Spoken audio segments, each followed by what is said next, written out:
Hi, shout out Jeremy's TV at sa lahat ng viewers. Thank you sa lahat sa inyo sa suporta ninyo sa amin. Mag-iingat kayo and God bless you.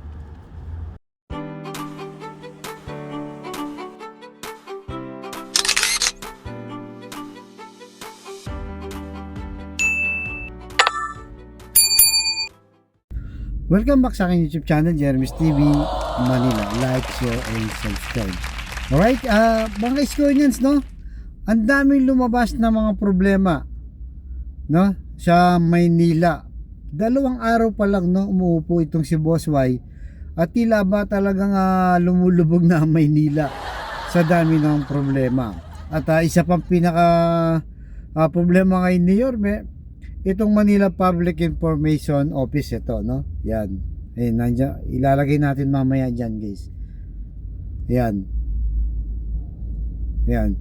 So, na kung saan ito yung page Facebook page, no, ng Maynila na binuo ni Yorme noong 2019, no? Hanggang 2022 para dito natin nalalaman. Ang matindi nito, guys, 1.3 million followers to. 'Di ba? Laki na. At ito'y pag-aari po ng Maynila, pero ayaw daw i-turnover, no? Ayaw i-turnover nitong company Mayora. So ibig sabihin, talagang hindi sila graceful exit, no? Talagang nangiinis na lang ba? Gusto lang talagang mamblema, no? Itong administrasyon ni Boss Y.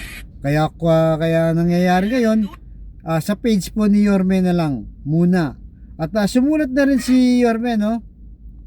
Sa kanyang sa Meta mismo, sa Facebook mismo, no? Facebook Philippines, na kung saan ay baka pwedeng bawiin itong Manila Public Information Office. Kasi napakahalaga po nito, lalo na pag may mga kalamidad, mga importante o critical na sitwasyon, no, sa Maynila na mangyayari, kung saan dito tayo kumukuha ng mga information kung ano nga ba nangyayari sa Maynila, at lalo na yung mga problemang nangyayari, lalo na po pag may mga sakuna. Kaya sabi dito ni Boss Y, ito, no, ito po yung kanyang post mismo, ilalagay natin yan. Habang naka-stage pa ang MPIO Facebook page, dito muna mag-aanunsyo ng mga balita sa ating lungsod. We will file charges, yan, no? Di ba? Nag-file na sila ng charges itong si Boss Y sa mga may gawa nito dahil pag-aari ng pamahalaan ng Maynila, ng gobyerno ng Maynila. Hahabulin namin kayo. Correct, no? Kasi sa Maynila po ito, hindi naman to personal lang. Parang pati to gusto nga angkinin, no? Kung pwede sigurong iuwi din, iuwi nila to. Pero teka lang, sa Maynila to, napaka-importante nito. Ang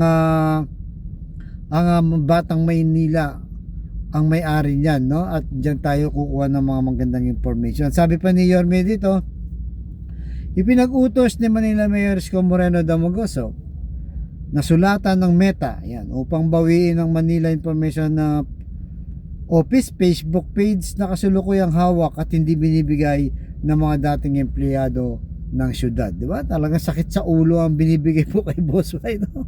Dahil nga doon sa nangyari na matindi ang laban nila, no? Nakita naman natin yan kung papaano talaga bakbakan si Yorme nung panahon ng kampanya.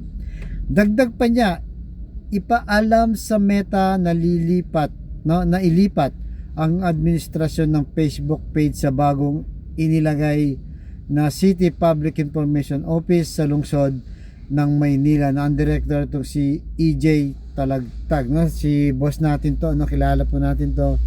At nung kampanya, mga caucus, motorcade, kasama po natin sa itong si Boss EJ Talataga. Kapon, kasama din natin to sa Divisoria, no?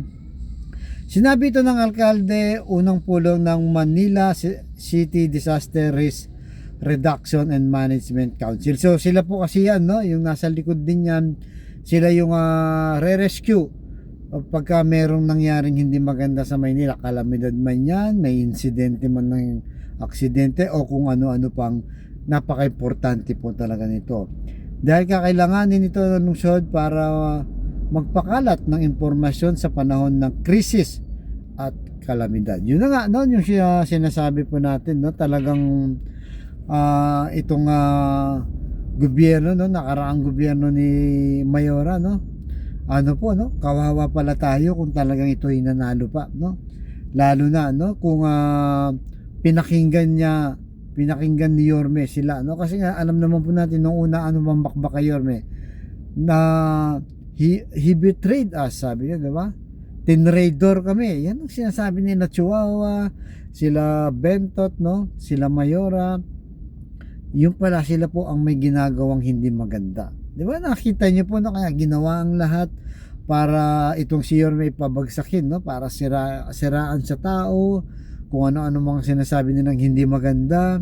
Lahat ng ginawa ni Yorme pinapangit nila para lang sila manalo. Yung pala sa dami ng, no, sa dami ng hindi magandang nangyari, no. Buti na lang po, no, matalino ang mga batang Maynila at talagang sabi nga, no, ang boses ng tao ang boses din ni Lord. Kaya tama lang po ang ginawa ni Yorme na kinalaban niya sila Mayora, yung Asenso Manileño mismo, di ba? Inaway niya dahil sa kapakanan ng taong bayan. Ngayon po lumalabas na lahat yan. Nakikita na natin. 2 araw pa lang si Yorme, sandamakmak na po na problema. Isa pa nga itong Meta na to, o yung Facebook account ng MPIO, no, na ayaw ibigay. So mga ka-Iskoyans, anong masasabi nyo dito na tila ba talagang gustong pahirapan si Yorme, pero kahit anong gawin nila masusolusyonan po ni Yorme. Di ba mga ka-Iskoyans? So tuloy-tuloy lang po tayo. Abangan nyo yung mga monitoring natin, mga ka-Iskoyans natin, kasama natin Iskoyans vlogger, sa mga clearing, sa basura, no? Yan pa po ang tuloy-tuloy nating imomonitor, at sa mga issue na nilalabas po ngayon ni Yorme. Alright, so ganito na po mga susunod yung vlog. Thank you very much mga ka-Iskoyans. Pagpalain tayo ng po may kapal Manila. God first.